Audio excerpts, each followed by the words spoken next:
ஓம் சாந்தி. Murali date 7/6/2024. காலை முரளி பாப்தாதா மதுபன். பாபா கூறுகின்றார், இனிமையான குழந்தைகளே, நீங்கள் உங்களிடையே ஆன்மீக சகோதரன் சகோதரர்கள். உங்களுக்குள் ஒருவர் மற்றவரோடு மிகவும் அன்பு இருக்க வேண்டும். நீங்கள் அன்பு நிறைந்த கங்கைகளாக ஆகுங்கள். ஒருபோதும் சண்டையிட்டுக் கொள்ளக்கூடாது. கேள்வி: ஆன்மீக தந்தைக்கு எந்த குழந்தைகள் மிக மிக அன்பானவர்களாக இருக்கிறார்கள்? பதில்: 1. யார் ஸ்ரீமத் படி முழு உலகத்திற்கும் நன்மை செய்து கொண்டிருக்கின்றார்களோ. 2. யார் மலர்களாக ஆகியிருக்கின்றார்களோ, ஒருபோதும் யாரையும் முள்ளாக தைப்பதில்லையோ, தங்களுக்குள் மிக மிக அன்பாக இருக்கிறார்களோ, ஒருபோதும் கோபித்துக் கொள்வதில்லையோ, அவர்கள் பாபாவிற்கு அன்பானவர்களாக இருக்கிறார்கள். யார் தேக அபிமானத்தில் வந்து சண்டையிட்டுக் கொள்கிறார்களோ, உப்பு நீராக இருக்கிறார்களோ, அவர்கள் பாபாவின் மரியாதையை இழக்க செய்கிறார்கள். அவர்கள் பாபாவின் நிந்தனை செய்விக்கக்கூடிய நிந்தனையாளர்கள். ஓம் சாந்தி. எப்படி ஆன்மீக குழந்தைகளுக்கு ஆன்மீக தந்தை அன்பானவராக இருக்கிறாரோ, அதேபோல் ஆன்மீக தந்தைக்கு ஆன்மீக குழந்தைகளும் அன்பானவர்களாக இருக்கிறார்கள். ஏனென்றால் ஸ்ரீமத் படி முழு உலகத்திற்கும் நன்மை செய்து கொண்டிருக்கிறார்கள். நன்மை செய்யக்கூடியவர்கள் அனைவரும் அன்பானவர்களாக இருக்கிறார்கள். நீங்களும் கூட தங்களுக்குள் சகோதரன் சகோதரர்கள். எனவே நீங்களும் ஒருவர் மற்றவருக்கு அன்பானவர்களாக இருப்பீர்கள். எந்த அளவிற்கு பாபாவிற்கும் குழந்தைகளுக்கும் இடையே இருக்குமோ, அந்த அளவிற்கு வெளியில் இருப்பவர்களிடத்தில் அன்பு இருக்காது. உங்களுக்கும் தங்களுக்குள் மிக மிக அன்பு இருக்க வேண்டும். ஒருவேளை சகோதரன் சகோதரர்கள் இங்கேயே சண்டையிட்டுக் கொள்கிறார்கள், அன்பு செலுத்தவில்லை என்றால் அவர்கள் சகோதரர்கள் இல்லை. நீங்கள் உங்களுக்குள் அன்புடன் இருக்க வேண்டும். பாபாவிற்கும் கூட ஆத்மாக்களிடத்தில் அன்பு இருக்கிறது அல்லவா? எனவே ஆத்மாக்களும் தங்களுக்குள் மிகவும் அன்புடன் இருக்க வேண்டும். சத்தியுகத்தில் அனைத்து ஆத்மாக்களும் ஒருவர் மற்றவருக்கு அன்பானவர்களாக இருக்கிறார்கள். ஏனென்றால் ஷரீரத்தின் அபிமானம் உடைந்து விடுகின்றது. சகோதரன் சகோதரர்களாகிய நீங்கள் ஒரு பாபாவின் நினைவின் மூலம் முழு உலகத்திற்கும் நன்மை செய்கின்றீர்கள். தங்களுக்குள் நன்மை செய்கிறீர்கள் எனும் போது சகோதரர்களுக்கும் கூட நன்மை செய்ய வேண்டும். ஆகையினால்தான் பாபா தேக அபிமானம் உடையவர்களிலிருந்து ஆத்ம அபிமானம் உடையவர்களாக மாற்றிக் கொண்டிருக்கின்றார். அந்த லௌகீக சகோதரன் சகோதரர்கள் செல்வத்திற்காக கணக்கு கேட்டு தங்களுக்குள் சண்டையிட்டுக் கொள்கிறார்கள். இங்கே சண்டையிட்டுக் கொள்வதற்கான விஷயமே இல்லை. ஒவ்வொருவரும் நேரடியாக தொடர்பு வைக்க வேண்டியுள்ளது. எந்த அளவிற்கு தனியாக பாபாவை நினைவு செய்வீர்களோ அந்த அளவிற்கு ஆஸ்தி கிடைக்கும். பாபா பார்ப்பார், தங்களுக்குள் சண்டையிட்டுக் கொண்டால் நீங்கள் அனாதைகளா என்ன என்று கேட்பார். ஆன்மீக சகோதரன் சகோதரர்கள் சண்டையிட்டுக் கொள்ளக்கூடாது.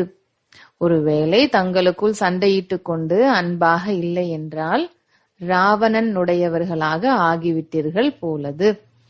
அவர்கள் அனைவரும் அசுர குழந்தைகள். பிறகு தெய்வீக குழந்தைகளுக்கும் அசுர குழந்தைகளுக்கும் வித்தியாசமே இல்லை. ஏனென்றால் தேக அபிமானம் உடையவர்களாக ஆகி சண்டையிட்டுக் கொள்கிறார்கள் அல்லவா? ஆத்மா ஆத்மாவோடு சண்டையிட்டுக் கொள்வதில்லை. ஆகையினால் பாபா கூறுகின்றார், இனிமையிலும் இனிமையான குழந்தைகளே, தங்களுக்குள் உப்பு நீராக இருக்கக்கூடாது. ஆகும் போதுதான் புரிந்து கொள்ளப்படுகிறது. பிறகு பாபா கூறுவார், இவர் தேக அபிமானமுடைய குழந்தை, ராவணனுடைய குழந்தை, என்னுடைய குழந்தை அல்ல. ஏனென்றால் தங்களுக்குள் உப்பு நீராக ஆகியிருக்கிறார்கள். நீங்கள் 21 பிறவிகள் இனிமையானவர்களாக ஆகியிருக்கிறீர்கள். இந்த சமயத்தில் ஆத்ம அபிமானியாக ஆகியிருக்க வேண்டும். ஒருவேளை தங்களுக்குள் அப்படி இல்லை என்றால் அந்த சமயத்தில் ராவண சம்பிரதாயத்தை சேர்ந்தவர்கள் என்று புரிந்து கொள்ள வேண்டும். தங்களுக்குள் உப்பு நீராக இருப்பதன் மூலம் பாபாவின் மரியாதையை இழக்க செய்கிறீர்கள். ஈஸ்வரிய குழந்தைகள் என்று சொல்லிக் கொள்கிறீர்கள். ஆனால் அசுர குணம் இருந்தது என்றால் தேக அபிமானம் உடையவர்கள் ஆவீர்கள். ஆத்ம அபிமானிகளிடம் ஈஸ்வரிய குணம் இருக்கிறது. இங்கே நீங்கள் ஈஸ்வரிய குணத்தை தாரணை செய்தால்தான் பாபா தன்னுடன் அழைத்து செல்வார். பிறகு அதே சன்ஸ்காரம்தான் உடன் வரும். குழந்தைகள் தேக அபிமானத்தில் வந்து உப்பு நீராக ஆகியிருக்கிறார்கள் என்று பாபாவிற்கு தெரிகிறது. அவர்கள் ஈஸ்வரிய குழந்தைகள் என்று சொல்ல முடியாது. எவ்வளவு தங்களுக்கு நஷ்டத்தை ஏற்படுத்திக் கொள்கிறார்கள். மாயாவின் வசமாகி விடுகிறார்கள். தங்களுக்குள் கருத்து வேறுபாட்டில் வந்து விடுகிறார்கள். சொல்லப்போனால் முழு உலகமும் உப்பு நீராகத்தான் இருக்கிறது. ஆனால் ஈஸ்வரிய குழந்தைகளாகிய நீங்களும் உப்பு நீராக இருந்தீர்கள் என்றால் என்ன வித்தியாசம் இருக்கிறது? அவர்கள் பாபாவிற்கு நிந்தனை செய்விக்கிறார்கள். பாபாவிற்கு நிந்தனை செய்விப்பவர்கள் உப்பு நீராக கூடியவர்கள் உயர்ந்த இடத்தை அடைய முடியாது.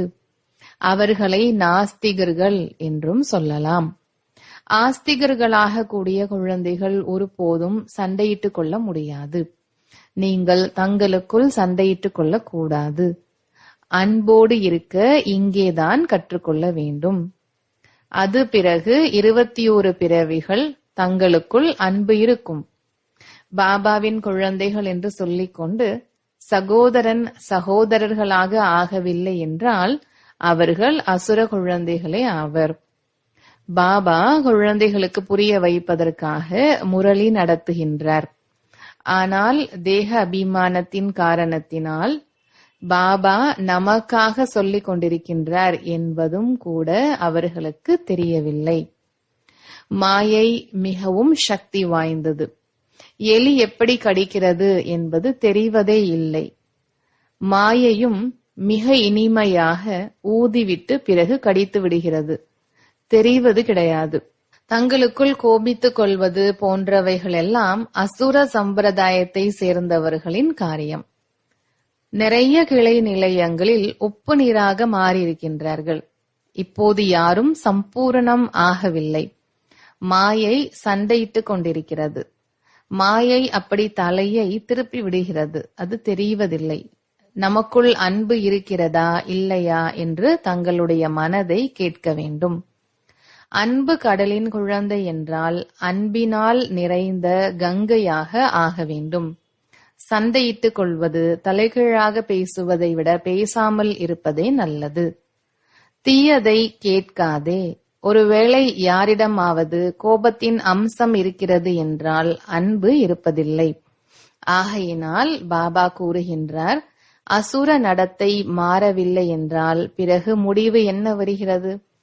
என்ன பதவி அடைவீர்கள் என்று தினமும் கணக்கு பாருங்கள். பாபா புரிய வைக்கின்றார், எந்த சேவையும் செய்யவில்லை என்றால் பிறகு என்ன நிலை ஏற்படும்? பதவி குறைந்துவிடும். அனைவருக்கும் காட்சி ஏற்படத்தான் வேண்டும். உங்களுக்கும் கூட தங்களுடைய படிப்பின் காட்சி ஏற்படுகிறது. காட்சி ஏற்பட்ட பிறகுதான் நீங்கள் மாறுகின்றீர்கள். மாறி நீங்கள் புதிய உலகத்திற்கு வந்து விடுவீர்கள். கடைசியில் அனைத்து காட்சியும் ஏற்படும். யார் யார் எந்த மதிப்பெண் பெற்று தேர்ச்சி அடைந்திருக்கின்றார்கள்? பிறகு கை கால்களை உதைத்துக் கொண்டு அழுவார்கள். தண்டனையும் அனுபவிப்பார்கள். பச்சாத்தாபப்படுவார்கள். பாபா சொன்னதை கேட்கவில்லையே. எந்த அசுர குணமும் இருக்கக்கூடாது என்று பாபா அடிக்கடி புரிய வைத்திருக்கின்றார். யாரிடம் தெய்வீக குணம் இருக்கிறதோ அவர்கள் அப்படி தங்களுக்கு சமமாக பிறரை மாற்ற வேண்டும். பாபாவை நினைவு செய்வது மிகவும் எளிது. அலஃப் அவுர் பே, அல்லாஹ் மற்றும் ஆஸ்தி. அலஃப் என்றால் பாபா, பே என்றால் ராஜ்யம். எனவே குழந்தைகளுக்கு போதை இருக்க வேண்டும். ஒருவேளை தங்களுக்குள் உப்பு நீராக கசப்புணர்வுடன் இருந்தால் பிறகு ஈஸ்வரிய குழந்தை என்று எப்படி புரிந்து கொள்ள முடியும்? பாபா இவர் அசுர குழந்தை என்று புரிந்து கொள்வார். மாயை இவரது மூக்கை பிடித்துவிட்டது, அவருக்கு தெரிவதே இல்லை. நிலை மேல் கீழாகிறது, பதவி குறைந்து விடுகின்றது. குழந்தைகளாகிய நீங்கள் அவர்களுக்கு அன்போடு கற்றுக் கொடுக்க முயற்சி செய்ய வேண்டும். அன்பான பார்வை இருக்க வேண்டும். பாபா அன்பு கடல் எனும் போது குழந்தைகளை கூட கவர்கின்றார் அல்லவா? எனவே நீங்களும் கூட அன்பு கடலாக ஆக வேண்டும். பாபா குழந்தைகளுக்கு மிகவும் அன்போடு புரிய வைக்கின்றார், நல்ல வழியை காட்டுகின்றார். ஈஸ்வரிய வழி கிடைப்பதன் மூலம் நீங்கள் மலர்களாகிறீர்கள். அனைத்து குணங்களையும் உங்களுக்கு கொடுக்கின்றார். தேவதைகளிடத்தில் அன்பு இருக்கின்றது அல்லவா? எனவே அந்த நிலையை நீங்கள் இங்கே உருவாக்க வேண்டும். இந்த சமயத்தில் உங்களுக்கு ஞானம் இருக்கிறது.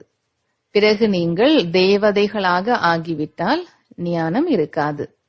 அங்கே தெய்வீக அன்புதான் இருக்கிறது. எனவே குழந்தைகள் தெய்வீக குணங்களையும் தாரணை செய்ய வேண்டும்.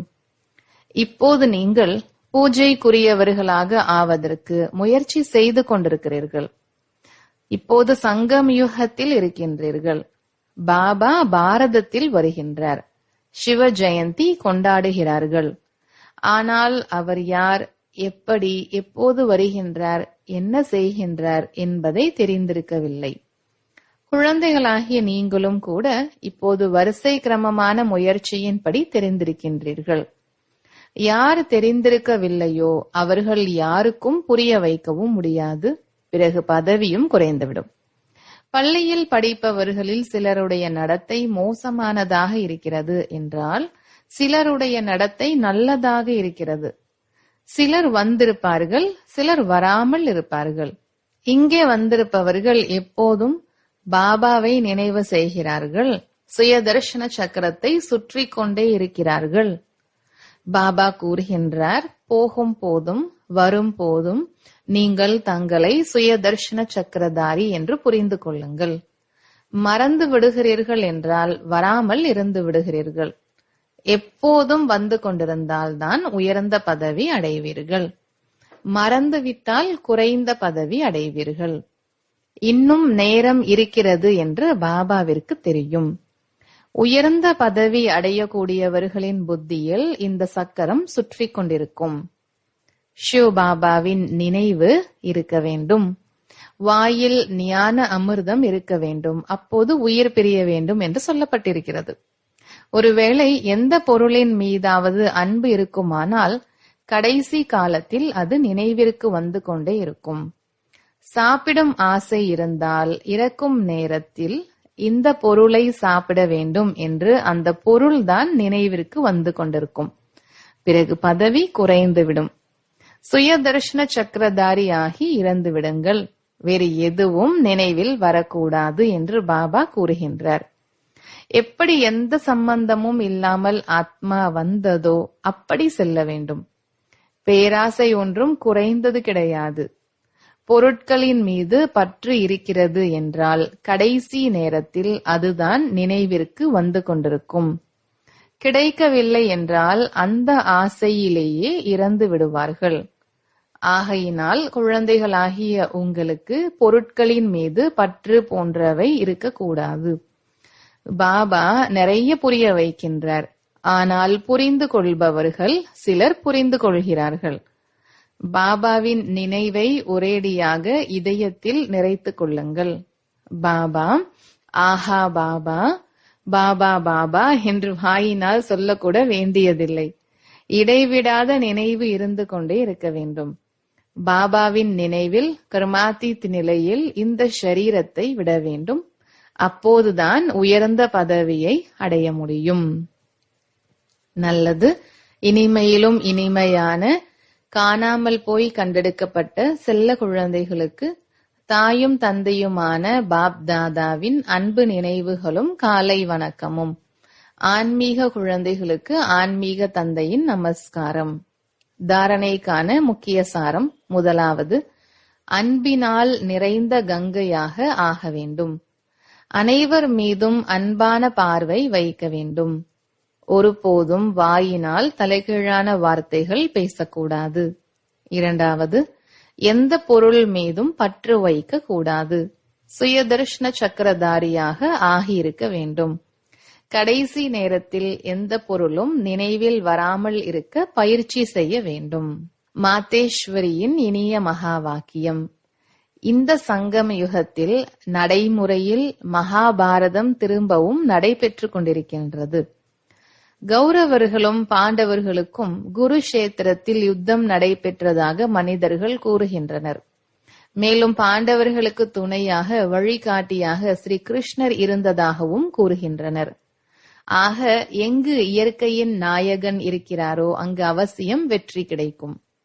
அனைத்து விஷயங்களையும் கலப்படம் செய்துவிட்டனர். இயற்கையின் நாயகன் கிருஷ்ணர் கிடையாது என்ற விஷயத்தை முதலில் புரிந்து கொள்ள வேண்டும். இயற்கையின் நாயகன் பரம் ஆத்மா. கிருஷ்ணர் சத்தியுகத்தின் முதல் தேவதை. அவரை பகவான் என்று கூற முடியாது. ஆக பாண்டவர்களுக்கு சாரதியாக பரமாத்மா இருந்தாரே தவிர ஸ்ரீகிருஷ்ணர் அல்ல. இப்போது பரமாத்மா குழந்தைகளாகிய நமக்கு ஒருபோதும் இம்சைக்கான யுத்தம் கற்றுக் கொடுக்க முடியாது. பாண்டவர்களும் இம்சைக்கான யுத்தம் செய்து சுயராஜ்யத்தை அடைந்தனர் என்று கிடையாது. இந்த உலகம் கர்மக்ஷேத்திரமாகும். இதில் மனிதர்கள் எப்படிப்பட்ட காரியங்களை செய்து விதை விதைக்கிறார்களோ அதற்கான நல்ல கெட்ட பலன்களை அடைகின்றனர். இந்த கர்ம கஷேத்திரத்தில் பாண்டவர்கள், அதாவது பாரத தாய் சக்தியின் அவதாரங்களும் இருக்கின்றனர். பரமாத்மா வருவதும் பாரத கண்டத்தில்தான். அதனால்தான் பாரத கண்டம் அழிவற்றது என்று கூறப்படுகிறது. பரமாத்மாவின் அவதாரம் குறிப்பாக பாரத கண்டத்தில் ஏற்பட்டிருக்கிறது. ஏனெனில் அதர்மம் அதிகரித்ததும் பாரத கண்டத்திலிருந்துதான். இங்கேயே பரமாத்மா யோக பலத்தின் மூலம் கௌரவ ராஜ்யத்தை அழித்து பாண்டவர்களின் ராஜ்யத்தை ஸ்தாபனை செய்கின்றார். ஆக பரமாத்மா வந்து தர்மத்தை ஸ்தாபனை செய்திருக்கின்றார். ஆனால் பாரதவாசிகள் தங்களது உயர்ந்த தூய தர்மம் மற்றும் உயர்ந்த காரியத்தை மறந்து தங்களை இந்து என்று கூறிக்கொள்கின்றனர்.